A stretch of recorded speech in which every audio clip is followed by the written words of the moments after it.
Can Deadpool save the MCU? Don't you worry, I'm going to keep this one spoiler-free, gang. Deadpool and Wolverine hits theaters this weekend, and it features the first full-on crossover between the Marvel Cinematic Universe and the remnants of Fox's former X-Men universe. Sure, we've gotten a few mutant cameos here and there, and the highly regarded X-Men 97, but this feels like the first time Marvel really got to take all the X-Men toys out of the box and smash them into their pre-established universe. Or, more accurately, it's an opportunity for Deadpool to jerk off the entire MCU. And if you're a Deadpool fan, I imagine it is just as gratuitous as you'd hope. It is full of gratuitous language, gratuitous violence, and gratuitous cameos. So many cameos. Oh my god, the cameos. So many cameos, in fact, that I think it distracts from the core appeal of the movie. Is it cool to see Deadpool interact with or to see the movies finally reference or Of course it is. But the title of the movie is Deadpool and Wolverine, not Deadpool and the Multiverse of Madness, even though that might be a more accurate subtitle. And don't get me wrong, the Wolverine of it all is easily the best part of the movie. 2 decades in, Hugh Jackman could do this role in his sleep. And yet, he still finds new layers to this character, and he brings so much gravity to the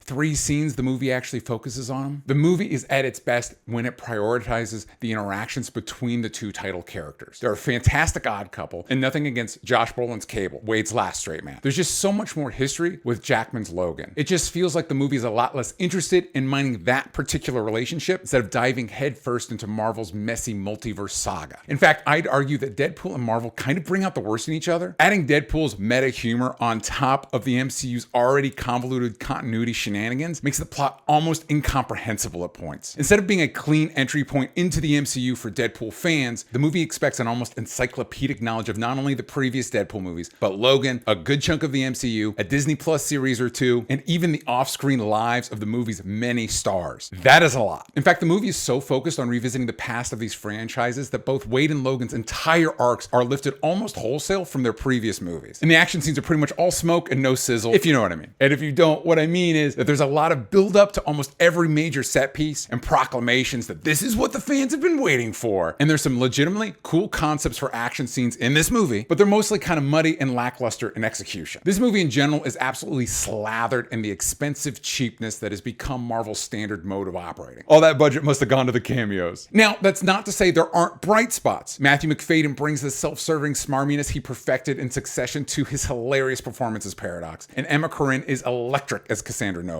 There's a lot of things competing for your attention in this movie, but Corrin rises above all of it to stand side by side with Jackman as one of the highlights of the movie. I also don't want to throw all the cameos under the bus. The few that weren't already spoiled by the trailers and set photos are pretty great. And listen, if you love the previous Deadpools, I think there's a lot you're gonna like here. There was a ton of laughter in the theater I saw this in. But if you're generally more on the fence about Wade's whole shtick like I am, then you might find the quips to be more miss than hit this time around. All that to say that if this is what we can expect from Secret Wars, just an incessant parade of callbacks and cameos, I think I'm good. And I think Marvel has mined all it can from the multiverse concept and should look at maybe moving on to greener pastures. But those are just my thoughts. What do you think? Are you excited for Deadpool and Wolverine? And if you've seen it already, what did you think? Just keep it spoiler free. I kept it spoiler free. You can keep it spoiler free. I mean, the trailers didn't leave much left to spoil, but we can try to do better, right? Before you go, please take a second to go to HELLBENTcomicbook.com and support my comic book on Kickstarter. It's a supernatural thriller. If you're a fan of comics like Preacher and Sandman and Something is Killing the Children, you're gonna love Hellbent. It's the full, complete saga, all 3 volumes, plus some brand new stories. Go help support it at HELLBENTcomicbook.com. Like, subscribe, share this video. You all know the deal. If you want a full spoiler-filled discussion, you can check that out on my podcast network, Only Stupid Answers, on the Monday after the movie drops. Thanks as always, and I will see you next time.